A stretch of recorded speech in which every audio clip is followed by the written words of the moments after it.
وأولياء ملته وعلماء حق على سنته أجمعين. أما بعد فأعوذ بالله من الشيطان الرجيم. بسم الله الرحمن الرحيم.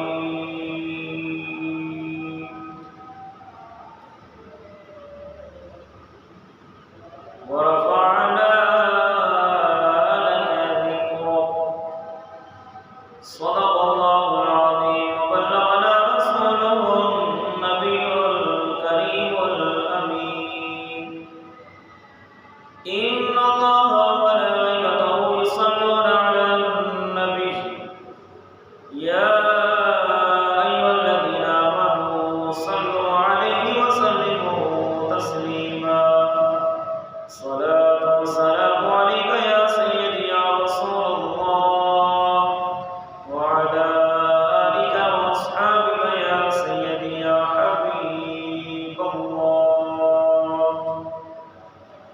مذهب حنفیہ دارم ملت حضرت خلیل خاک پائے غوث اعظم زیر سایہ ہر ولی بندہ پروردگارم امت احمد نبی دوست دارے چار یارم تابع اولاد علی بلغ العلا بکمالی کشف الدجا بجمالی حسنت جمیع خصالی صلو علیہ وآلہ.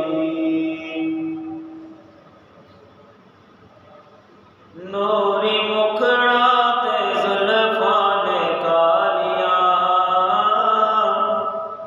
نوری مکھڑات زلفان کالیا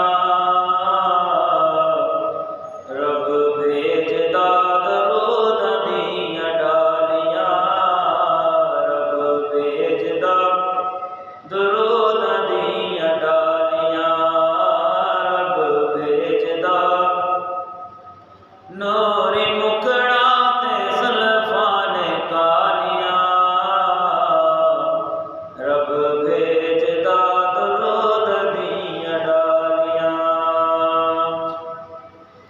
پیار میرے آقا دا سینے وچ ہوئے پیار میرے آقا دا سینے وچ ہوئے جوگی کرن لئی مدینے وچ ہوئے جوگی کرن لئی مدینے وچ ہوئے او بندہ رج رج کے چومے پھر جالیاں بندہ رج رج کے چومے پھر جالیاں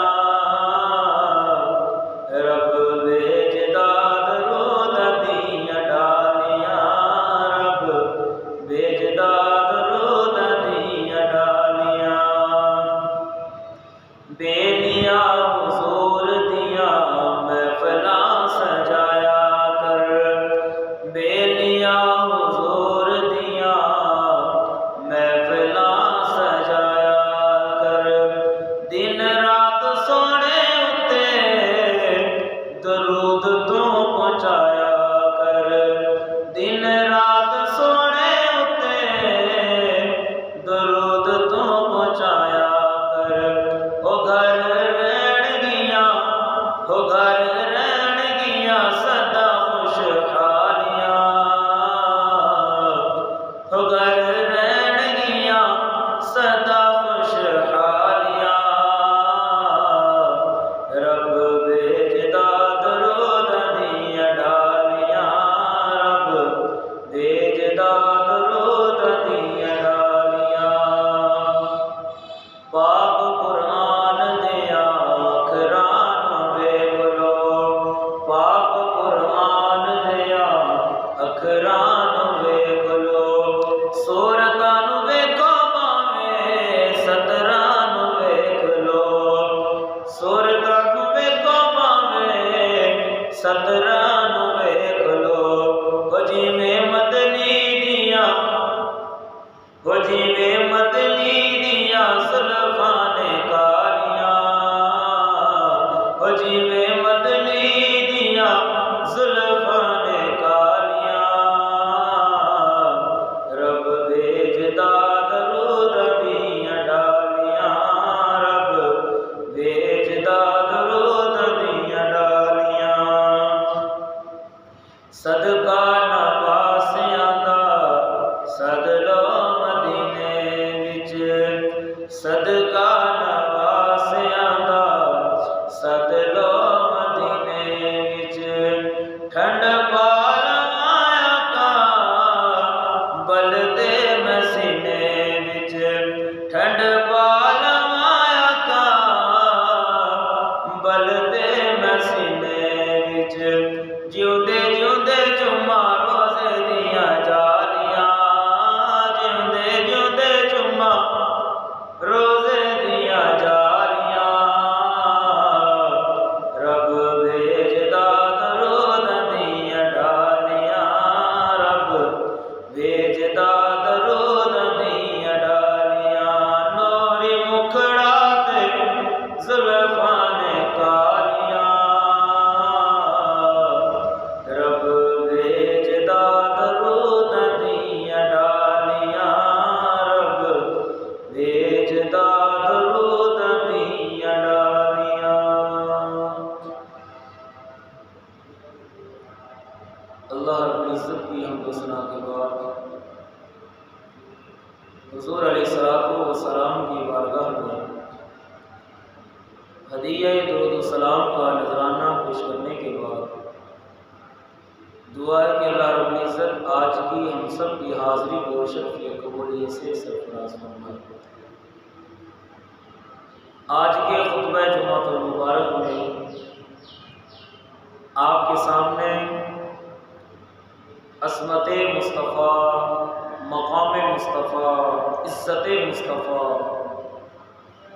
عشق مصطفیٰ صلی اللہ علیہ وآلہ وَأَصْحَابِهِ وسلم کے حوالے سے ایک بڑا تاریخی واقعہ ہے۔ صحابہ رسول جو پہلے کافر تھے اور ابو جہل کے بڑے گہرے دوست تھے، بعد میں انہوں نے حضور علیہ السلام کے دو معجزات کو دیکھا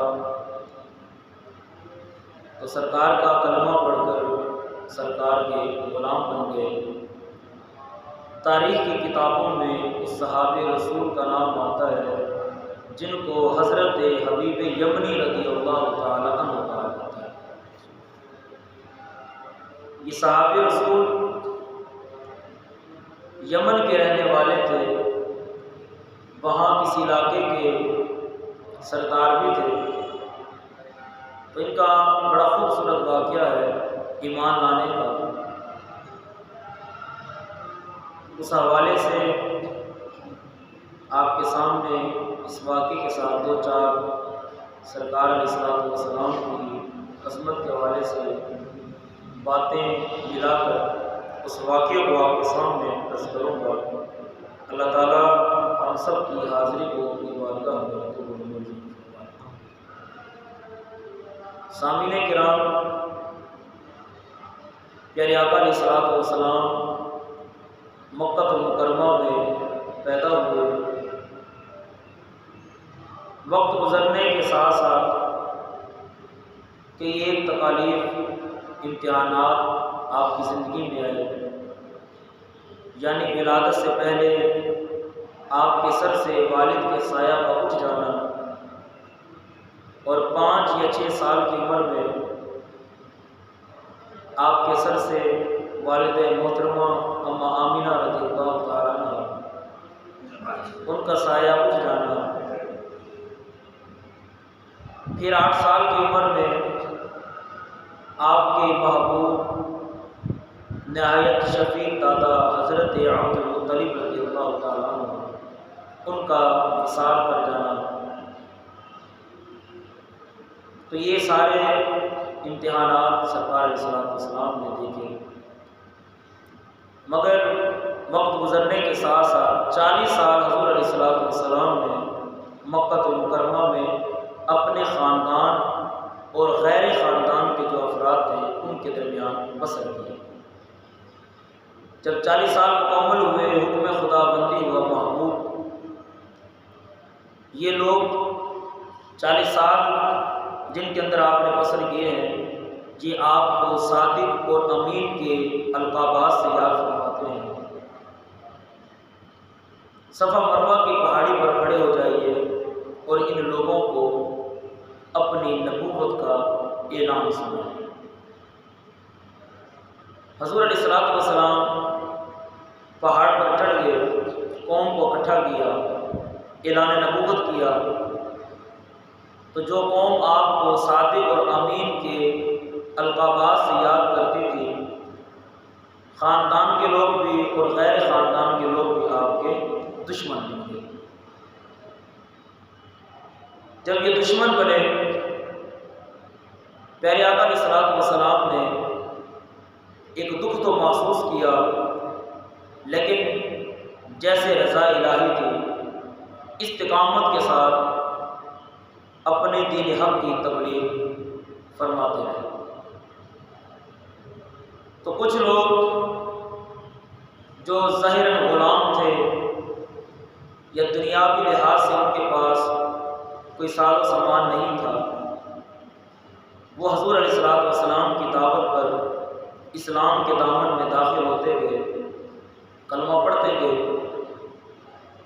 کفار مکہ نے دیکھا کہ ہمارا بھتیجا اپنے اعلان نبوت سے پیچھے نہیں ہٹ رہا اور اپنے دین کی مسلسل تبلیغ کر رہا ہے،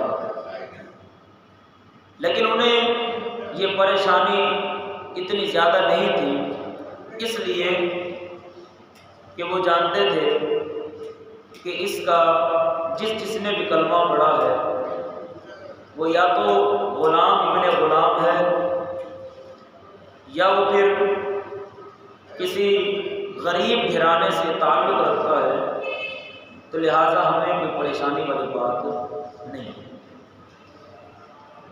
لیکن وقت کے ساتھ ساتھ جب سرداران مکہ میں سے جن کا بڑا رعب و دبدبا تھا، جن کی حیثیت تھی، ان لوگوں نے جب کلمہ پڑھا، یعنی حضرت امیر حمزہ رضی اللہ تعالی عنہ، حضرت عمر فاروق رضی اللہ تعالی عنہ، جب ان جلیل القدر جن کا مکہ کے اندر بڑا ایک رعب تھا، بڑا نام تھا، جب انہوں نے کلمہ پڑھا تو ابو جہل کو، ابو لہب کو، امیہ کو، ان کفاران مکہ کو پریشانی لاحق ہونا شروع ہو گئی کہ ہمارے مکہ کے بڑے بڑے لوگ بھی اب اس کا کلمہ پڑھ رہے ہیں، تو اس کا مطلب ہے اب یہ دین ابھر رہا ہے، آگے بڑھ رہا ہے اور لوگ اس دین کو قبول کر رہے ہیں، تو کیوں نہ کوئی ایسا بندوبست کیا جائے اور اس دین کو جھوٹا ثابت کیا جائے، ہمارا جو بھتیجا ہے اس کو جھوٹا ثابت کیا جائے معاذ اللہ، تاکہ ہمارے جو پتھر کے بنے ہوئے بت ہیں لوگ ان کو سچا خدا مانیں اور اس ہمارے بھتیجے کو چھوڑ دیں اور جس خدا کی یہ دعوت دیتا ہے اس خدا کو بھی چھوڑ دیں۔ جب یہ منظر انہوں نے دیکھا، ابو جہل نے اپنے تمام سرداران کو اکٹھا کیا اور ایک میٹنگ کی۔ میٹنگ یہ کی، کہا کہ عتبہ، شیبہ، امیہ، بڑے بڑے لوگ بھی اب اس کا کلمہ پڑھ رہے ہیں، تو اس کا کوئی بندوبست کرنا چاہیے۔ تو سب نے کہا کہ ٹھیک ہے۔ ابو جہل نے کہا کہ یمن کے اندر میرا ایک بڑا قریبی دوست ہے، پچھلی کتابوں کا بھی عالم ہے اور بہت بڑا حکیم بھی ہے، اور وہ مریض کو دیکھ کر سمجھ جاتا ہے کہ میں نے اس کو دوائی دینی ہے یا پھر اس کو میں نے دم کرنا، تو ہم اس کو بلاتے ہیں۔ اہل مکہ اس پر بڑا اعتماد بھی کرتے ہیں اور وہ آ کر ہمارے بھتیجے کو چیک کرے گا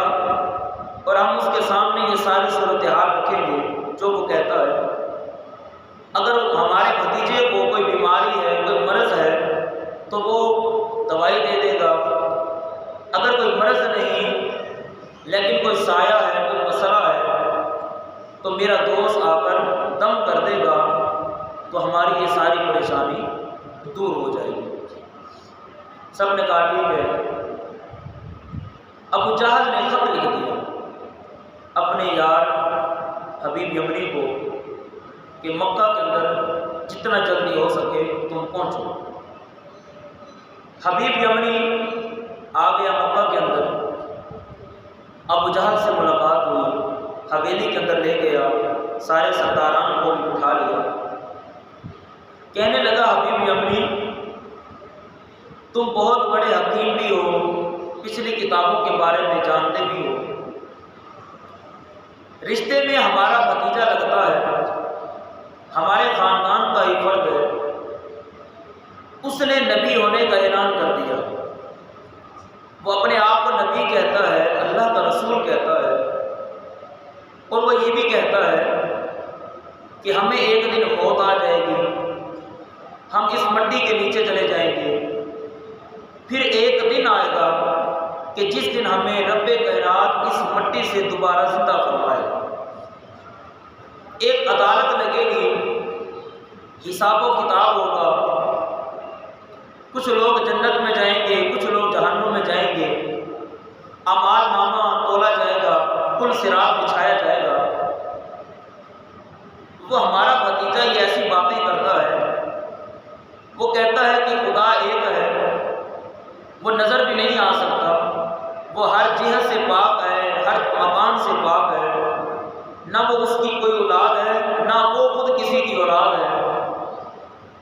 کہا کہ خدا کے بارے میں یہ وہ تصور بیان کرتا ہے، یہ عقیدہ بیان کرتا ہے، تو کیا کوئی ایسا خدا ہو سکتا ہے؟ ہم نے جو کعبے کے اندر 360 خدا رکھے ہوئے ہیں، ہم آنکھوں سے دیکھتے بھی ہیں، انہیں چھو بھی لیتے ہیں، ہاتھ بھی لگا لیتے ہیں، تو کیا یہ 360 خدا جھوٹے ہیں اور وہ ایک خدا سچا ہے؟ انہوں نے یہ ساری باتیں بیان کی۔ حبیب یمنی نے کہا کہ اس کی کچھ باتیں ٹھیک ہیں، اس لیے کہ میں نے پچھلی کتابوں میں ان باتوں کو بھی پڑھا ہے کہ پچھلے نبیوں پر جو کتابیں نازل ہوئی، تورات، زبور، انجیل، اس میں نے یہ باتیں پڑھی۔ لیکن حبیب یمنی نے کہا ابو جہل تو مکے کا سردار ہے، چودھری ہے، پنچایت کے اندر بیٹھنے والا شخص ہے، تو جانتا ہے جب بھی کسی ناواقف بندے کے سامنے کسی ناواقف بندے کا ذکر کیا جاتا ہے تو سب سے پہلے اس کا تعارف کروایا جاتا ہے۔ تو نے سارا تعارف ذکر تو کر دیا مگر اس کا تعارف بھی تو کرا، اور جب بندہ کسی کا تعارف کرواتا ہے تو سب سے پہلے بندے کا نام لیا جاتا ہے کہ اس بندے کا نام یہ ہے، فلاں نام کا بندہ ہے، اس کے ساتھ میں نے سودا کیا، یا فلاں نام کا بندہ ہے، میں نے اس کے ساتھ یہ معاملہ کیا۔ یعنی تعارف میں سب سے پہلے بندہ نام بتاتا ہے۔ ابو جہل نے کہا ہے تو وہ ہمارا بھتیجا، ہمارے خاندان کا، اس کا نام ہے محمد صلی اللہ علیہ وآلہ وسلم۔ اس کا نام کیا ہے؟ محمد۔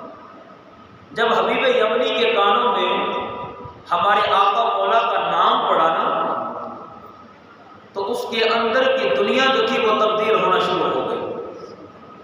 اس نے کہا ابو جہل ذرا دوبارہ نام سناؤ، اس کا نام کیا ہے؟ ابو جہل نے کہا اس کا نام ہے محمد۔ آیا تو تھا وہ مصطفیٰ پر دم کرنے، لیکن رب کائنات نے ابھی سرکار سے ملاقات نہیں ہوئی، سرکار کا نام سنا ہے، آیا تھا مصطفیٰ کو دم کرنے، لیکن رب نے نام محمد کا ذکر کر کے اس کے اوپر خود دم کرنا شروع کر دیا، اس کے اندر کی میل کو دھونا شروع کر دیا۔ کہا ابو جہل اس کا نام تو بتا۔ پھر ابو جہل نے تیسری مرتبہ کہا کہ اس کا نام ہے محمد صلی اللہ علیہ وآلہ وسلم۔ اس کے اندر سے آواز آئی کہ یار اس بندے کا نام اتنا میٹھا ہے، جس کا نام اتنا میٹھا ہے، جب میں اس سے ملاقات کروں گا اس کی زبان میں کتنی مٹھاس ہوگی، وہ خود کتنی محبت اور پیار والا ہوگا۔ المختصر ابو جہل کا چونکہ دوست تھا، ابھی تک اس نے یہ بات اپنے اندر چھپائے رکھی۔ ابو جہل نے کہا میں اس کو بلاتا ہوں اور تم نے اس کو چیک کرنا ہے۔ اس نے کہا کہ ٹھیک ہے، آپ اس کو بلائیے، میں اس کا ہاتھ پکڑ کر اس کی نبض چیک کروں گا، تو میں سمجھ جاؤں گا اس کو فلاں مرض ہے تو میں دوائی دے دوں گا، اگر مرض نہیں ہوگی، کوئی اور مسئلہ ہوگا تو میں دم کر دوں گا۔ ابو جہل نے کہا، اور آپ بھی جانتے ہیں جب ہم ڈاکٹر کے پاس دوائی لینے کے لیے جائیں یا حکیم کے پاس، تو وہ سب سے پہلے ہمارا ہاتھ پکڑ کر ہماری نبض کو چیک کرتا ہے، یعنی ہمارا ہاتھ اس کے ہاتھ میں ہوتا ہے۔ ابو جہل نے کہا، یہی تو بات تجھے سمجھانی ہے، تو کہتا ہے کہ میں اس کا ہاتھ پکڑوں گا اور مرض چیک کر لوں گا اور دوائی دے دوں گا۔ کہا، ہمیں پتا ہے، ہم جانتے ہیں وہ ایسی برکتوں والا ہے، ایسی عظمتوں والا ہے، اس کا وجود اتنی شانوں والا ہے، اس کا ہاتھ جس کو رب قرآن میں کہتا ہے ید اللہ فوق ایدیہم، محبوب یہ تیرا ہاتھ نہیں، یہ مجھ خود خدا کا ہاتھ ہے، یہ خدا کا ہاتھ ہے۔ اس محبوب کے ہاتھ اتنے نرم ہیں، اتنے نرم و نازک ہیں، جب کوئی بندہ اس محبوب کے ہاتھ میں اپنا ہاتھ دے دیتا ہے، ہم نے دیتا ہے، وہ بندہ پھر اپنی جان تو دے دیتا ہے مگر اپنے ہاتھ سے دامن محمد کو نہیں چھوڑتا۔ سبحان اللہ، سبحان اللہ۔ وہ اپنی جان تو دے دیتا ہے مگر اپنے ہاتھ سے مصطفیٰ کے ہاتھ کو چھوڑتا نہیں ہے۔ تو کہتا ہے کہ میں ان کا ہاتھ پکڑ کے چیک کر لوں گا۔ ہمیں یقین ہے کہ اگر تو نے ہمارے بھتیجے کا جو نبی ہونے کا دعویٰ کرتا ہے، اگر تو نے ان کا ہاتھ پکڑ لیا تو ابو جہل کو بھی چھوڑ دے گا، ابو لہب کو بھی چھوڑ دے گا، سب کو چھوڑ دے گا مگر اپنے ہاتھ سے دامن مصطفیٰ کو نہیں چھوڑے گا۔ اس لیے اس کے ہاتھ کے اندر اتنی عظمت، اتنا کمال ہے۔ اس نے کہا، میں نے خود تجربہ کیا، جب اس نے کہا نا کہ میں اللہ کا نبی ہوں، میں نے اپنے ہاتھ میں 5-7 کنکریاں لی، پتھر کی مٹھی میں بند کی اور میں اس کی بارگاہ میں چلا گیا۔ میں نے ہاتھ پیچھے کر لیا، کمر کے پیچھے۔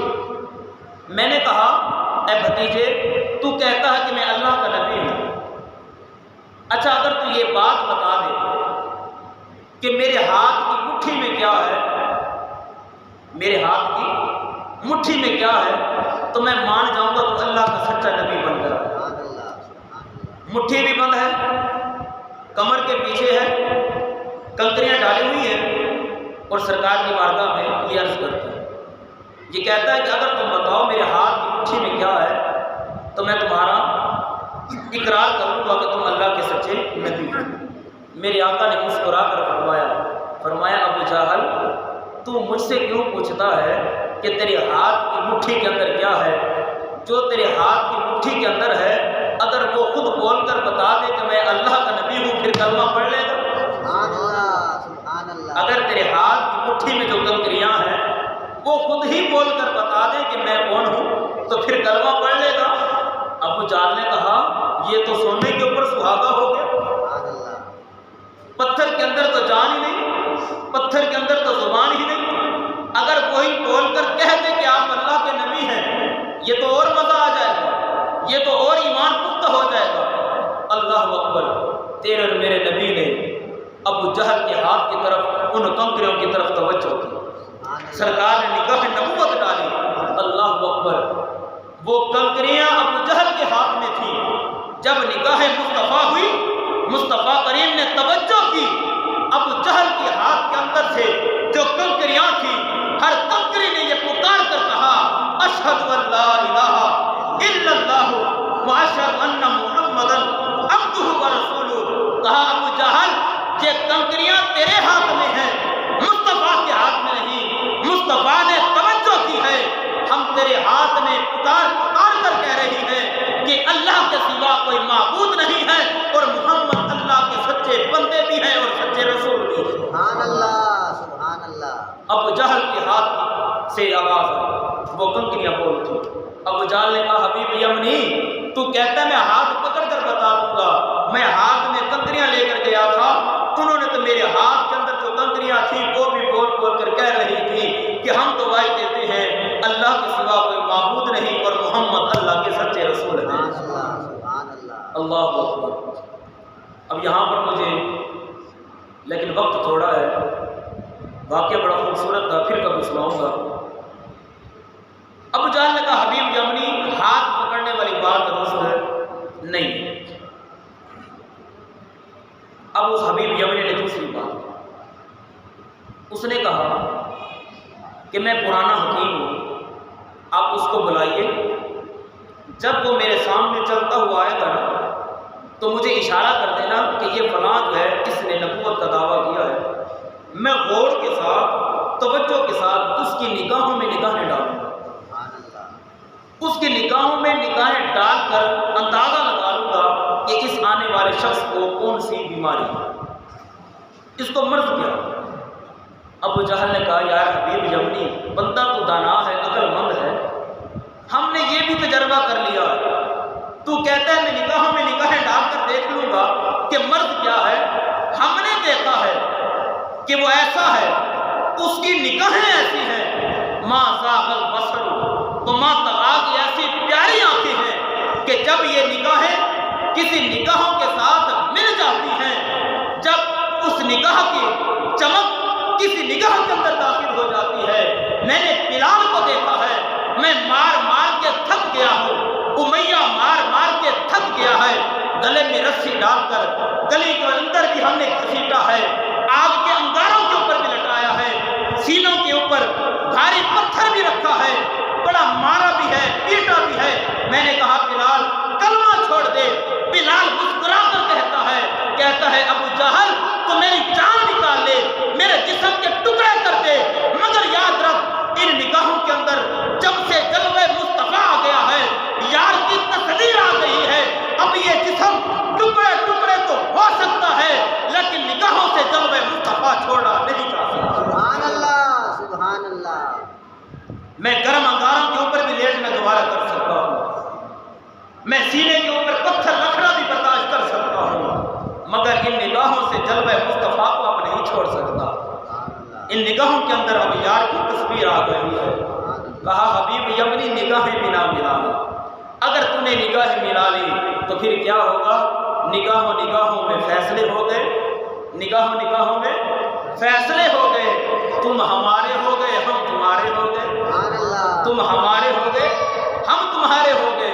کہا حبیب یمنی نگاہوں میں بھی ڈوب کر نہیں دیکھنا، اگر تو نے نگاہوں کے اندر توجہ کر لی اور سرکار کی نگاہیں نبی کی نگاہیں تیری آنکھوں کے اندر آ گئیں تو ہمیں بھی چھوڑ سکتا ہے، سب کچھ چھوڑ دے گا اور محمد عربی کا غلام بن جائے گا۔ سبحان اللہ سبحان اللہ۔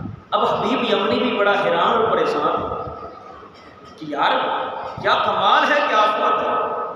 اچھا اب اس نے اپنی عقل کے حساب سے تیسری بات کی، اس نے کہا ابو جہل ہاتھ بھی نہیں پکڑنا، نگاہوں میں بھی نہیں دیکھنا، چلے یوں کرنا جب وہ نبی آئے نا اس کو میرے قریب بٹھا دینا، اس کو میرے قریب بٹھا دینا، میں بہت پرانا حکیم ہوں، میں کیا کروں گا، میں زور سے سانس لوں گا، زور سے سانس لوں گا، یعنی اس کے بدن کو میں سونگھوں گا، جب میں سانس لوں گا اس کے بدن سے جو مجھے خوشبو یا مہک آئے گی، اس مہک سے میں اندازہ لگا لوں گا کہ اس بندے کو فلاں بیماری ہے،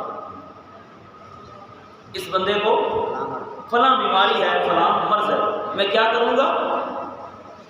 سانس لوں گا۔ لوگ بڑے بڑے حکیم گزرے ہیں، بڑے بڑے حکیم گزرے ہیں، اس نے یہ بات کی۔ ابو جہل نے کہا یار حبیب یمنی ہے تو تو بڑا سیانا، بڑا عقل مند ہے، مگر تیری آج لگتا ہے عقل ختم ہو گئی ہے۔ میں تجھے بتاتا ہوں، تو کہتا کہ وہ میرے پاس آ کر بیٹھ جائے، میں زور سے سانس لوں گا، اس کے جسم سے جو مجھے خوشبو آئے گی میں سمجھ جاؤں گا کہ اس بندے کو فلاں مرض ہے۔ کہا تو مرض کی بات کرتا ہے، ہم نے دیکھا ہے وہ ایسا نبی ہے، ایسی اس کے وجود سے خوشبو آتی ہے کہ جب وہ کسی گلی سے گزرتا ہے رب کائنات خوشبوؤں کا ڈیرا اس گلی کے اندر فرما دیتا ہے، وہ گلی خوشبوؤں سے مالا مال ہو جاتی ہے۔ جب وہ گزر کر جاتا ہے اس کے پیچھے سے کوئی گزرنے والا گزرتا ہے اس گلی سے تو اس گلی سے جو خوشبو آتی ہے گزرنے والا سمجھ جاتا ہے کہ اس گلی سے اللہ کا نبی گزر کر گیا ہے۔ تو کہتا ہے میں خوشبو سونگھ لوں گا، اگر تو نے خوشبو سونگھ لی تو خدا کی عزت کی قسم تو بھی اس محمد عربی کا غلام بن جائے گا۔ اللہ اکبر۔ سناؤں آپ کو خوشبو رسول پر محبت کا؟ سبحان اللہ، ذرا بلند آواز سے سبحان اللہ، اچھا ذرا ایک دفعہ کہیے لبیک یا رسول اللہ، لبیک، ہاتھ اٹھا لیتے لبیک لبیک یا رسول اللہ، لبیک لبیک یا رسول اللہ، لبیک یا رسول اللہ۔ لبیک یا رسول اللہ۔ کتاب کا نام ہے امام زرقانی رحمۃ اللہ علیہ، آپ ہی نقل فرماتے ہیں، جلد نمبر 4 صفحہ نمبر 224۔ دوسری کتاب کا نام ہے خصائص کبریٰ، جلد نمبر 1 صفحہ نمبر 67۔ اور تیسری کتاب ہے انوار البیان، اس کے اندر بھی یہ واقعہ حدیث پاک موجود ہے۔ مدینہ کا شہر ہے، آپ جانتے ہیں عرب کے لوگ خوشبو بڑی استعمال فرماتے ہیں، آج بھی اگر آپ جائیں لوگ بڑی استعمال فرماتے ہیں عربی لوگ۔ ایک بوڑھا شخص آیا سرکار کی بارگاہ میں، ادھر آ کر عرض کرتا ہے یا رسول اللہ میری بیٹی کی شادی ہے تو میں آپ کی بارگاہ سے خوشبو لینے آیا ہوں۔ سبحان اللہ، سبحان اللہ۔ میری بیٹی کی شادی ہے، میں نے خوشبو لگا لی ہے، میں آپ سے کیا لینے کے لیے آیا ہوں؟ ذرا اونچی آواز سے، کیا لینے آیا ہوں؟ لینے آیا ہوں، خوشبو لینے آیا ہوں۔ کائنات کے آقا نے ارشاد فرمایا کہ ابھی تو میرے پاس خوشبو کی ڈبی تو نہیں پڑی، چلو جاؤ ایک خالی ڈبی لے آؤ اور سامنے کھجور سے ایک چھوٹا سا ٹنکا لے آؤ۔ وہ خالی ڈبی لے کر آ گئے، کھجور کے درخت سے ایک ٹنکا لے کر آ گئے۔ سرکار نے کیا کیا، اپنے بازو مبارک سے، جو بازو مبارک پر پسینہ آیا ہوا تھا نا، سرکار نے اس ٹنکے کے ساتھ 4 5 7 جتنے بھی وہ قطرے اکٹھے کیے پسینے کے، اور سرکار نے اس ڈبیا کے اندر ڈال دیا۔ سبحان اللہ، سبحان اللہ۔ آیا وہ خوشبو لینے، لیکن سرکار نے کیا کیا، اپنے پسینے مبارک کے 5 7 قطرے ٹنکے کے اوپر اکٹھے کیے اور اس ڈبیا کے اندر ڈال دیے۔ سرکار نے فرمایا جاؤ اپنی بیٹی کو جا کر خوشبو نہ لگانا، پسینہ مصطفیٰ لگا دے۔ سبحان اللہ، سبحان اللہ۔ اپنی بیٹی کو پسینہ مصطفیٰ لگا دے۔ اللہ اکبر۔ اب سنیے، جب وہ شخص سرکار کا پسینہ جو 5 7 قطرات تھے پسینہ مبارک کے، وہ گھر میں لے کر گیا اور اس نے جا کر اپنی بیٹی کو لگایا۔ جب بارات آئی اس نے اپنے داماد کو لگایا، دولہے کو لگایا۔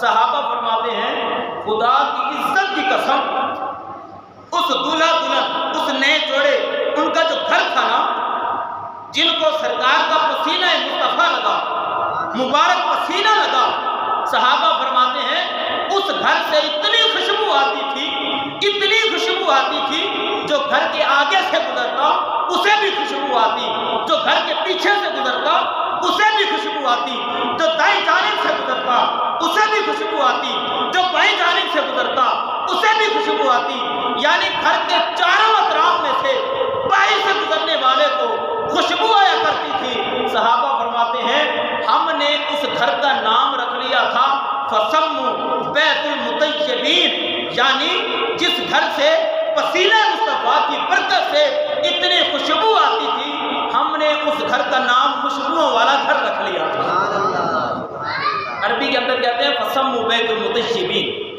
اس گھر کا نام کیا رکھ لیا تھا؟ خوشبوؤں والا گھر، کہ اس گھر سے ہر وقت ہی خوشبو آتی رہتی ہے۔ سبحان اللہ۔ ذرا سوچئے اس گھر سے خوشبو کیوں آتی تھی؟ کس کی برکت تھی؟ ہمارے نبی کی پسینہ مصطفیٰ کی برکت۔ کس کی برکت تھی؟ صحابہ فرماتے ہیں ہم نے اس گھر کا نام ہی خوشبو والا گھر رکھ لیا تھا۔ سبحان اللہ، اب یہاں پر آپ کو آگے ایک نقطہ سناؤں، سبحان اللہ، ذرا ڈھیلی سبحان اللہ نہیں مجھے والے ذرا زور کے ساتھ بولیں۔ سبحان اللہ۔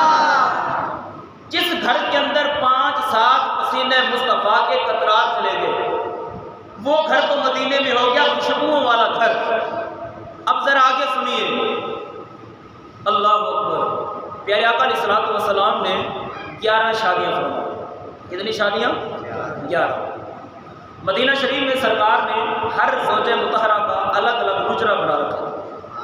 آقا کریم ہر حجرے کے اندر 24 گھنٹے گزارتے، یعنی ایک دن اور ایک رات۔ ہر اپنی زوجہ مطہرہ کے پاس ایک رات گزارتے تھے۔ اب یہاں پر سنیے، ایمان کو دستک دیجیے اور ذرا سوچئے، جس گھر کے اندر پسینہ مصطفیٰ کے 5-7 قطرات چلے جائیں، اس گھر سے اتنی خوشبو آتی ہے، اتنی خوشبو آتی ہے کہ صحابہ فرماتے ہیں ہم نے اس گھر کا نام ہی خوشبوؤں والا گھر رکھ لیا۔ تو پھر ذرا سوچئے، ارے جس گھر میں 5-7 پسینہ مصطفیٰ کے قطرات چلے جائیں، اس گھر سے اتنی خوشبو آتی ہے۔ ارے مدینے کے اندر جن 11 گھروں میں میرے آپ کے آقا مولا ایک رات اور ایک دن گزارا کرتے تھے، وہاں پسینہ مصطفیٰ نہیں بلکہ وجود مصطفیٰ ٹھہرتا تھا۔ ارے جس گھر میں پسینہ مصطفیٰ کے 2-4 قطرات چلے جائیں، اس گھر کا نام خوشبو والا گھر ہو جائے، بڑی خوشبو آتی ہے۔ ذرا سوچئے، جن 11 گھروں میں وجود مصطفیٰ گھومتا ہوگا، میرے آقا چلتے پھرتے ہوں گے، ذرا سوچئے ان 11 گھروں سے کتنی خوشبو آتی ہے۔ سبحان اللہ، سبحان اللہ، ان گھروں سے آنے والی مصطفیٰ کی خوشبو کا عالم کیا ہوگا؟ سبحان اللہ، ہماری ماں کے گھروں کتنے خوشبوئے مصطفیٰ سے مہکتے ہوں گے۔ ارے جس گھر میں 5-7 قطرات چلے جائیں، وہ خوشبوؤں والا گھر بن جائے۔ ارے جن گھروں میں خود مصطفیٰ رہ رہے ہیں، جن گھروں کے اندر کائنات کے آقا خود تشریف فرما ہے، ذرا سوچئے ان گھروں سے کتنی اعلیٰ و ارفع خوشبو آتی ہوگی۔ سبحان اللہ، اللہ اکبر۔ تو پھر بریلی کے تاجدار نے قلم اٹھایا، آپ لکھتے ہیں ان کی مہک نے دل کے غنچے کھلا دیے، سبحان اللہ، ان کی مہک نے دل کے غنچے کھلا دیے ہیں، جس راہ چل دیے ہیں کوچے بسا دیے ہیں، جس راہ چل دیے ہیں کوچے بسا۔ اللہ، حبیب یمنی نے یہ ساری باتیں سن لی۔ حبیب یمنی نے کہا چلے ٹھیک ہے، ہاتھ بھی نہیں پکڑتا، نگاہوں میں بھی نگاہیں نہیں ڈالتا، اس کو سونگتا بھی نہیں، چلو اس کو بلاؤ تو صحیح، وہ ہے کیسا؟ ابو جہل نے پیغام بھیجا سرکار کی بارگاہ میں کہ میری حویلی کے اندر آپ تشریف لیں۔ سرکار علیہ السلام نے حضرت ابوبکر صدیق رضی اللہ تعالیٰ کو لیا آ رہے تھے۔ اچھا، جب ابو جہل نے پیغام بھیجا نا، ابو جہل نے میٹنگ کی، کہا اے سرداران مکہ، کفار مکہ، جب مسلمانوں کا نبی آئے نا تو کسی نے بھی ان کے استقبال کے لیے کھڑا نہیں ہونا۔ علامہ خرقوتی رحمۃ اللہ علیہ گزرے ہیں، ان کی کتاب ہے قصیدہ برد شریف کی شرح، جو عربی کے اندر اور اردو کے اندر دونوں صورتوں میں میرے موبائل کے اندر میں نے ڈاؤن لوڈ کر رکھی ہے۔ اس کے اندر یہ واقعہ موجود ہے، عربی میں بھی میرے پاس ہے، اردو کے اندر بھی۔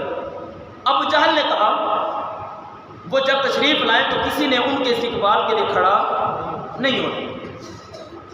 ادھر ابو جہل اپنی تدبیر کر رہا ہے، ادھر کائنات کا خدا اپنی تدبیر فرما رہا ہے۔ سبحان اللہ، کائنات کے خدا نے دیکھا ابو جہل یہ میٹنگ کر رہا ہے، رب کائنات نے حضرت جبریل علیہ السلام کو بلایا، فرمایا جبریل ادھر آؤ، یہ جتنے بھی کفاران مکہ بیٹھے ہیں، ہر کافر کے بدلے ایک ایک جنت سے فرشتہ لے جاؤ، سبحان اللہ، جنت سے ایک ایک فرشتہ لے جاؤ اور جا کر ان کے سروں کے اوپر کھڑے ہو جاؤ، اور تو ابو جہل کے سر پر کھڑا ہو جا، اور جب میرا مصطفیٰ تشریف لائے، ابو جہل کہہ رہا ہے میں کھڑا نہیں ہونا، میں نہیں کھڑا ہوں گا، تم نے بھی نہیں کھڑا ہونا۔ کہا جبرائیل جب میرا محمد تشریف لائے تو تو نے کیا کرنا ہے، ابو جہل کو کانوں سے پکڑ کر محمد کے استقبال کے لیے کھڑا کر دینا، سبحان اللہ، میرے محبوب کے استقبال کے لیے کھڑا کر دینا۔ اللہ اکبر۔ ادھر سرکار تشریف لائے، جیسے ہی سرکار تشریف لائے سامنے، تو سارے کافروں میں سب سے پہلے جو کھڑا ہوا تھا نا وہ ابو جہل کھڑا ہوا تھا۔ دوسروں نے دیکھا وہ بھی کھڑے ہو گئے، پھر بیٹھ گئے، سارے ابو جہل کو گھورنے لگے۔ ابو جہل ان کو گھورنے لگا، کہا کہ تم کیوں کھڑے ہوئے جب میں نے منع کیا تھا؟ انہوں نے کہا سردار مکہ تو نے ہمیں روکا تھا، سب سے پہلے تو کھڑا ہوا تھا۔ اس نے کہا میں نے تو کھڑا نہیں ہونا تھا، لیکن جب یہ ہمارا بھتیجا نبی تشریف لایا نا تو مجھے پتہ ہی نہیں چلا کہ کسی نے مجھے کانوں سے پکڑ کر کھڑا کر دیا، سبحان اللہ، مجھے کسی نے کانوں سے پکڑ کر کھڑا کر دیا کہ تجھے پتہ نہیں آمنہ کا لال تشریف لا رہا ہے، سبحان اللہ، محبوب خدا تشریف لا رہا ہے، کانوں سے پکڑ کر کھڑا کر دیا۔ تو دوسروں نے کہا کہ جس خدا نے تجھے کانوں سے پکڑ کر کھڑا کر دیا تھا نا، اسی خدا نے ہمیں بھی محمد کے استقبال کے لیے کانوں سے پکڑ کر کھڑا کر دیا۔ ہم نماز جمعہ کی بات پڑھتے ہیں نا، درود و سلام، کچھ لوگ کہتے ہیں یہ قیام تعظیمی شرک ہے، بدعت سیاح ہے، یہ حرام ہے، یہ نہیں ہونا چاہیے۔ یاد رکھیے ہم اس کو نہ فرض مانتے ہیں نہ واجب مانتے ہیں، یہ ایک مستحب عمل ہے۔ کوئی درود و سلام پڑھ لے تو بھی ٹھیک ہے، جو نہیں پڑھتا تو ہم اس کو گناہ گار نہیں سمجھتے۔ ہاں کوئی اس کو حرام سمجھ کر چھوڑے، شرک سمجھ کر چھوڑے، بدعت سیاح سمجھ کر چھوڑے، تو پھر ہم اس کو کہتے ہیں تو میدان میں آ، تو میدان لگا، ہم تجھے ثابت کر کے دکھاتے ہیں۔ ہاں کوئی بندہ کہتا ہے کہ ٹھیک ہے مستحب عمل ہے، کوئی پڑھ لے تو بھی ٹھیک ہے، کوئی نہ پڑھے تو بھی ٹھیک ہے، تو پھر ہم اس بندے کے ساتھ کوئی بھی اختلافی بات نہیں کرتے۔ لیکن جو حرام سمجھ کر چھوڑے تو پھر اس کے ساتھ اس کو جواب دینا ہمیں آتا ہے۔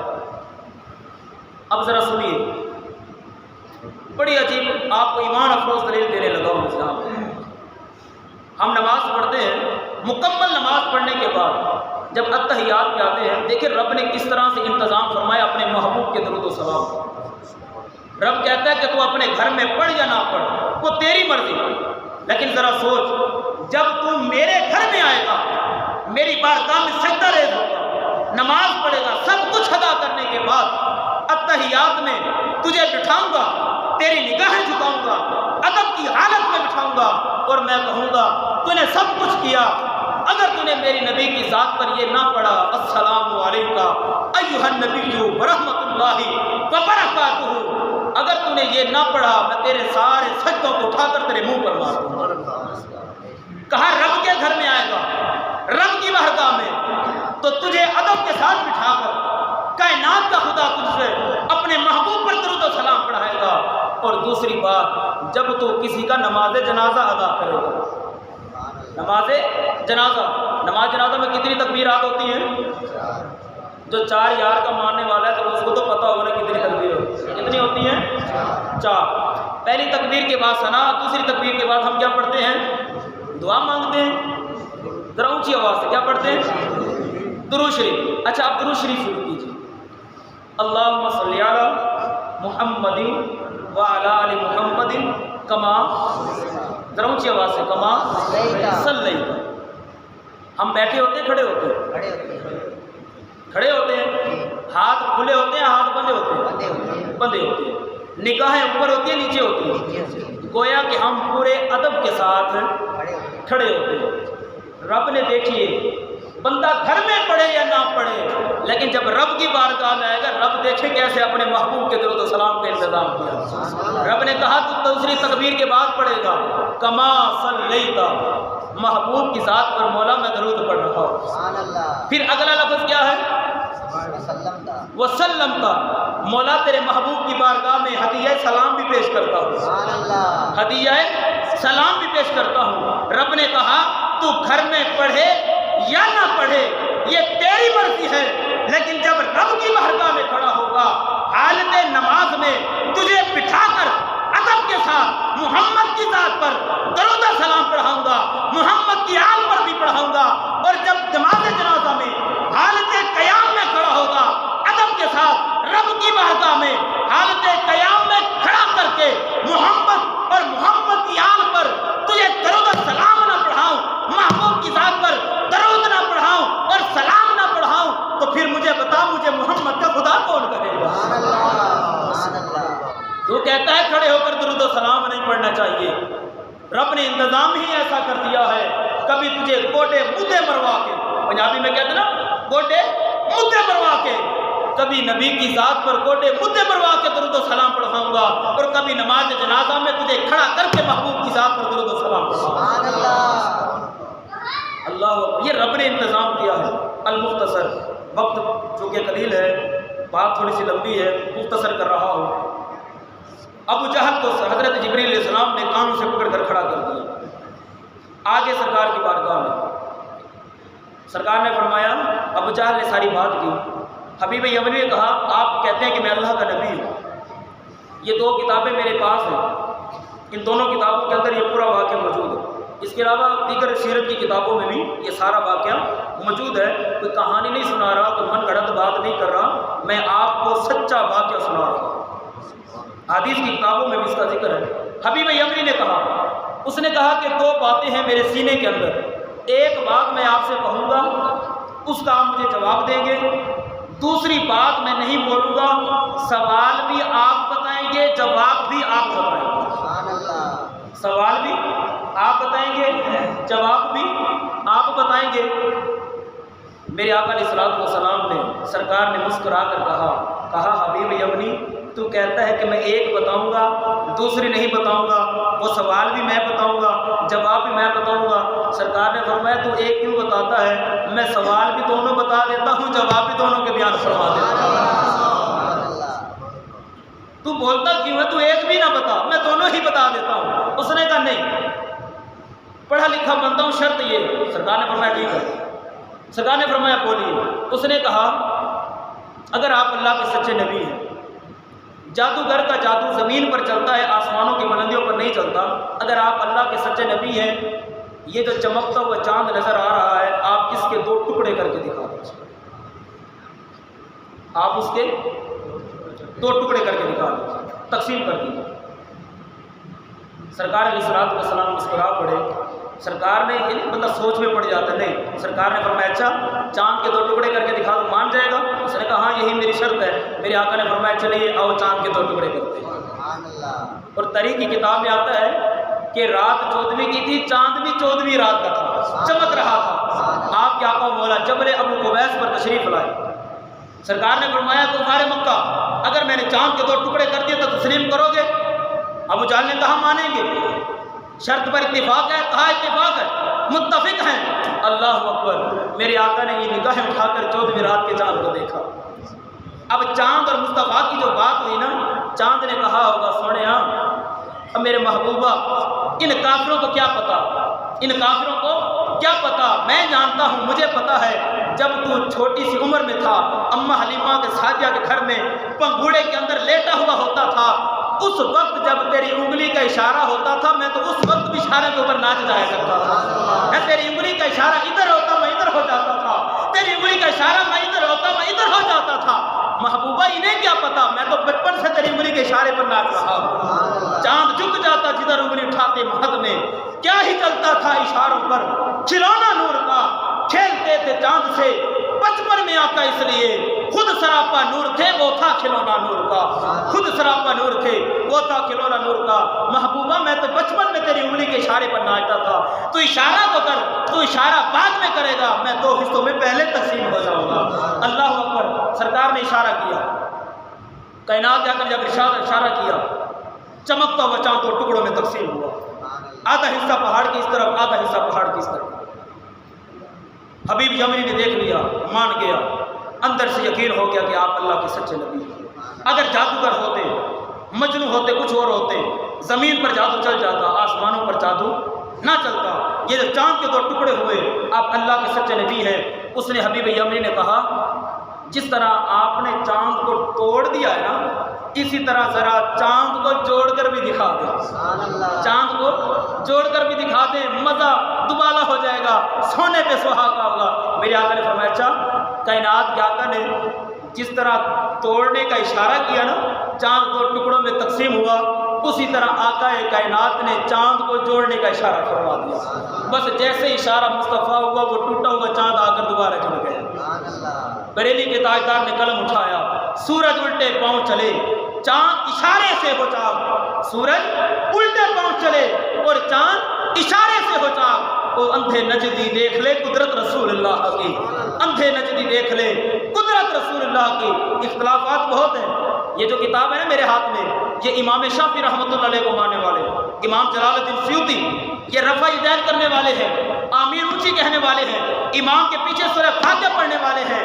یاد رکھیے معاملہ مسائل کا نہیں ہے، مسائل میں تو بے شمار اختلافات ہیں، ہر مسئلے کے اندر گھر میں ہر جگہ اختلافات ہیں. مسئلہ ہے عقیدے کا.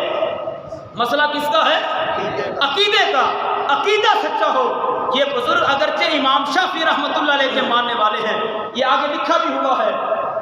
امام جلال الدین عبد الرحمن ابی بکر السیوطی شافعی رحمۃ اللہ علیہ، امام شافعی کے ماننے والے ہیں، عقیدہ سچا تھا، عقیدہ سچا تھا تو میرے آقا مولا نے 70 مرتبہ جاگتے ہوئے آپ کو سرکار نے اپنا دیدار نصیب فرمایا، 70 مرتبہ جاگتے ہوئے حالت بیداری میں اپنا دیدار نصیب فرمایا ہے۔ میں نے کہا مسائل کا اختلاف اپنی جگہ ہے، بات ہے عقیدے کی، عقیدہ سچا ہونا چاہیے، عقیدہ کھڑا ہو۔ اگر نبی کی ذات کے بارے میں تیرا عقیدہ سچا نہیں ہے تو پھر تیرا اور ہمارا کوئی تعلق نہیں، پھر ہم تجھ سے بیزار ہیں۔ المختصر، ٹائم بھی بڑھ گیا، گفتگو بھی لمبی ہو رہی۔ المختصر، حبیب یمنی قدموں میں گرا، کلمہ پڑھ لیا، مصطفیٰ کا غلام ہو گیا۔ میرے آقا نے قدموں سے اٹھایا، فرمایا حبیب یمنی تو نے ایک بات کہی میں نے کر کے دکھا دی، دوسری بات تو نے کہا میں نہیں بتاؤں گا، میرے اندر ہے، آپ ہی بتائیں گے، آپ ہی جواب فرمائیں گے۔ سرکار نے فرمایا حبیب یمنی یمن کے اندر، کہاں؟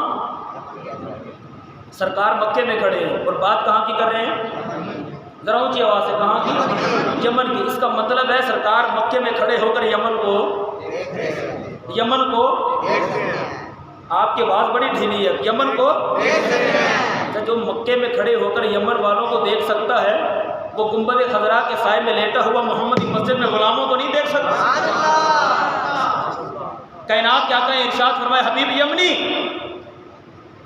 یمن کے اندر تیرے گھر میں ایک تیری بیٹی ہے جو اپاہج ہے، معذور ہے، بیمار ہے، کھا نہیں سکتی، پی نہیں سکتی، چل نہیں سکتی، تو نے اس کا بہت علاج کیا، خود بھی کیا، لوگوں سے بھی کروایا، لیکن اس کو شفا نہیں ملی ہے۔ تیرے دل کے اندر یہ بات ہے، جا آمنہ کا لال تجھے ضمانت دے رہا ہے، تو گھر جا کر جب دروازے پر دستک دے گا نا تیری بیٹی خود چل کر دروازے پر بھی آئے گی اور آ کر اپنے باپ حبیب یمنی کا استقبال بھی کرے گی۔ سبحان اللہ، سبحان اللہ، اللہ اکبر۔ بنا عشق نبی کے جو پڑھتے ہیں بخاری، آتا ہے بخار ان کو، آتی نہیں بخاری۔ جب کسی فقیر کی صحبت میں بندے نے وقت گزارا ہو تو پھر بندے کو پتہ چلتا ہے عظمت مصطفیٰ کیا ہے۔ یہ لوگ جتنی بھی بک بک کرتے ہیں نا، اپنے عقائد بیان کرتے ہیں، میں کہتا ہوں یہ علماء نے کتابیں ہی نہیں پڑھی، یہ جاہل ہیں، انہوں نے پڑھا ہی نہیں ہے، ان کو خبر ہی نہیں، پتہ نہیں ہے۔ جب یہ واقعات، یہ باتیں، یہ حدیثیں پڑھتے ہیں، پتہ نہیں ان کی آنکھوں کے آگے پٹی آ جاتی ہے، یہ بس وہ 4 رٹی رٹائی باتیں پڑھتے ہیں اور یہ باتیں ان کی آنکھوں سے ویسے ہی گزر جاتی ہیں۔ میرا ایمان یہ کہتا ہے رب ان کو پڑھنے کی توفیق ہی نہیں دیتا۔ رب کہتا ہے تمہارے دل اندھے ہیں تو اندھے ہی رکھو۔ کاش اگر یہ لوگ دل کی آنکھوں سے یہ پڑھ لینا تو یہ ساری فرقہ وارث ویسے ہی ختم ہو جائے۔ اللہ اکبر۔ حبیب یمنی نے دوڑ لگا دی، یمن کی طرف گیا، دوڑتا ہوا جا رہا ہے۔ جب گھر گیا دروازے پر جا کر دستک دی، دروازہ کھٹکھٹایا، اللہ اکبر۔ اندر سے آواز آئی، کہنے لگی ابا جان ذرا ٹھہریے میں آ کر دروازہ کھولتی ہوں، ذرا ٹھہریے میں آ کر دروازہ کھولتی ہوں۔ اللہ اکبر۔ بیٹی چل کر گئی، بیٹی نے دروازہ کھولا، باپ نے جب بیٹی کو دیکھا پاؤں سے زمین نکل گئی۔ یہ میری بیٹی تو اپاہج تھی، معذور تھی، بیمار تھی، کھا نہیں سکتی تھی، چل نہیں سکتی تھی، لیکن یہ کیا ہوا؟ یہ تو صحت مند کھڑی، اس کے جسم کی ساری بیماری دور ہو۔ کہا بیٹی یہ کیسے ہو گیا؟ پتا تو تھا باپ کو لیکن پھر بھی پوچھ رہا ہے۔ بیٹی نے مسکرا کے کہا ابا جان جس نبی کا آپ انگلی کے اشارے سے چاند کو 2 ٹکڑے ہوتا ہوا دیکھ کر کلمہ پڑھ کر آئے ہیں، میں نے یمن میں اپنی نگاہوں سے دیکھا کہ چاند 2 ٹکڑوں میں تقسیم ہوا، پھر 2 آپس میں آ کر جڑ گیا۔ ابا جان میں رات کو سوئی، وہ والضحیٰ کے مکھڑے والا، واللیل کی زلفوں والا، علم نشرہ کے سینے والا میرے خواب کے اندر آتا ہے اور آ کر کہتا ہے بیٹی تیرا باپ تو مکے میں کلمہ پڑھ کے میرا غلام بن گیا ہے، میں یمن کے اندر آ کر تجھے کلمہ بھی پڑھانے آیا ہوں، جا میں تجھے شفا بھی دے کر جا رہا ہوں اور اس کے ساتھ ساتھ میں تجھے جنت کی ضمانت بھی دے کر جا رہا ہوں۔ کہنے لگی ابا جان ایسا حسین چہرے والا آیا، میرے جسم پر ہاتھ پھیرا، ساری بیماری دور گئی، میں اٹھ کر کھڑی ہو گئی۔ میں جب بیدار ہوئی تو میری زبان پر لا الہ الا اللہ محمد رسول اللہ جاری تھا۔ اللہ اکبر۔ حبیب یمنی کے پاؤں سے زمین نکل گئی، اب آنکھیں بہہ رہی ہیں، سوچ رہا ہے۔ بس آخری شعر پڑھ کر گفتگو ختم کرتا ہوں۔ حبیب یمنی نے کس انداز سے سرکار کا شکریہ ادا کیا ہوگا؟ جو لوگ حج یا عمرہ کر کے آئے ہیں وہ جانتے ہیں کہ روزہ شریف پر جب آخری نظر پڑتی ہے نا تو بندے کے دل میں آتا ہے یا رسول اللہ آپ نے اتنا کرم کیا، ہمیں تو کوئی پانی کا گلاس پلا دے نا تو ہم بھی اس کا بھی شکریہ ادا کرتے ہیں، کوئی 20 روپے کی چائے پلا دے اس کا بھی شکریہ ادا کرتے ہیں۔ یا رسول اللہ میں گناہ گار، نکما، خطا کار، آپ نے مجھے اپنے گھر کے اندر بلایا، میری گناہ گار آنکھوں نے گنبد خضرا کی زیارت کی، ریاض الجنہ جس جگہ نے مصطفیٰ کی تلیوں کو چوما مجھے وہاں پر سجدہ کرنے کی سعادت نصیب ہوئی۔ یا رسول اللہ جن گلیوں کے اندر آپ چلتے تھے مجھے ان گلیوں کے اندر چلنے کی توفیق نصیب ہوئی۔ تو حج یا عمرہ کرنے والا غلام مصطفیٰ پھر سرکار کی بارگاہ میں شکریہ ادا کرتا، حبیب یمنی نے بھی شکریہ ادا کیا، عمرہ کرنے والا حج کرنے والا بھی شکریہ ادا کرتا ہے۔ یا رسول اللہ الفاظ نہیں، جذبات نہیں، ایمان نہیں کہ کن منہ سے کس زبان سے آپ کا شکریہ ادا کرو، لیکن شاعر نے شعر لکھا حد کر دیا کہ بندہ اپنے آپ کو حوصلہ دے کر سرکار کی بارگاہ میں ان لفظوں کے ساتھ تھوڑا سا شکریہ ادا کرے۔ ہم ذکر مصطفیٰ کر رہے ہیں، سنا رہے ہیں، ہماری کیا اوقات تھی؟ ہم نے کون سا ایسا کوئی چاند چڑھایا ہے کہ ہم ذکر مصطفیٰ سنیں اور سنائیں؟ کہاں ہماری یہ اوقات؟ لیکن یہ بھی مصطفیٰ کا کرم ہے۔ آئیے وہ لوگ بھی جو حج عمرہ کر کے نہیں ہے، اللہ تعالی ہمیں بھی زیارت نصیب فرمائے۔ ہم بھی سرکار کا شکریہ ادا کرتے ہیں۔ شاعر نے قلم لکھا، اٹھایا اور شعر لکھا، حبیب یمنی نے مکے کی طرف منہ کر کے سرکار کا کیسے شکریہ ادا کیا ہوگا، اور حاجی عمرہ کرنے والا وہ کس طرح سرکار کا شکریہ ادا کرتا ہے، اور ہم ذکر مصطفیٰ سنا کر کس طرح سے شکریہ ادا کرتے ہیں۔ سناؤں آپ کو؟ سبحان اللہ، ذرا زور کے ساتھ بولے لبیک یا رسول اللہ، لبیک یا رسول اللہ، لبیک یا رسول اللہ، لبیک یا رسول اللہ۔ ایک بندہ ہمت کر کے نعرہ لگائے میں پانی پی لوں، تم بھی بیدار، میں بھی بیدار کروں۔ اللہ اکبر، یا رسول اللہ، یا رسول اللہ، یا لبیک یا رسول اللہ، لبیک لبیک لبیک یا رسول اللہ، تاجدار ختم نبوت زندہ باد، زندہ باد۔ اب حبیب یمنی نے مکے کی طرف منہ کیا، آپ اپنے اندر سے تصور مصطفیٰ لے کر آئے، بارگاہ مصطفیٰ لے کر آئے کہ ہم سرکار کی بارگاہ میں شکریہ ادا کریں۔ شاعر نے قلم اٹھایا وہ لکھتا ہے، صدا و صدا روے تیرا دوبارہ یا رسول اللہ۔ دوبارہ کہتے ہیں گھر کو، ڈیرے کو، یہی جہاں بندہ رہتا ہے۔ تو شاعر لکھتا ہے کہ حبیب یمنی نے یوں شکریہ ادا کیا ہوگا اس کرم کو دیکھ کر۔ حج عمرہ کرنے والا اس کرم کو دیکھ کر یوں کہتا ہے، ہم یوں کہہ رہے ہیں کیا؟ صدا و صدا ربے تیرا دوبارہ یا رسول اللہ، صدا و صدا رسول کے ساتھ پوچھ کر دوبارہ یا رسول اللہ، صدا و صدا ربے تیرا دوبارہ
کرم کیا ہے۔ اب یہ غلام عرض کرتا ہے کبھی یمن کے اندر میرے گھر میں بھی تشریف لے آئیے۔ حج اور عمرہ کرنے والا جب روضہ رسول پر آخری نظر ڈال کر پلٹتا ہے، وہ بھی ہاتھ جوڑ کر عرض کرتا ہے یا رسول اللہ، یا حبیب اللہ، آپ نے اتنا کرم کیا، میں کوٹ سادا سے اٹھ کر پاکستان سے اٹھ کر مدینے میں آ گیا۔ اب یہی عرض کرتا ہوں جس طرح آپ امام بصیری کے گھر چلے گئے تھے، شیخ عبدالحق محدث دہلوی کے گھر چلے گئے تھے، پیر منظور احمد شاہ کے پاس آیا کرتے تھے، میں دعا کرتا ہوں اسی طرح کبھی آپ میرے گھر میں بھی تشریف لے آئے۔ تو پھر ہم کیوں نہ کہیں یقیناً آپ ہر عاشق کے گھر تشریف لاتے ہیں، میرے گھر میں بھی ہو جائے چراغ یا ذرا گونج کے ساتھ، میرے گھر میں بھی ہو جائے چراغ یا رسول اللہ، صدا و صدا رب تیرا دوارا یا رسول اللہ، جتھے ہوندا غریباں دا لبیک لبیک یا رسول اللہ، لبیک لبیک لبیک یا رسول اللہ، لبیک لبیک لبیک یا رسول اللہ، لبیک لبیک لبیک یا رسول اللہ، لبیک لبیک لبیک یا رسول اللہ،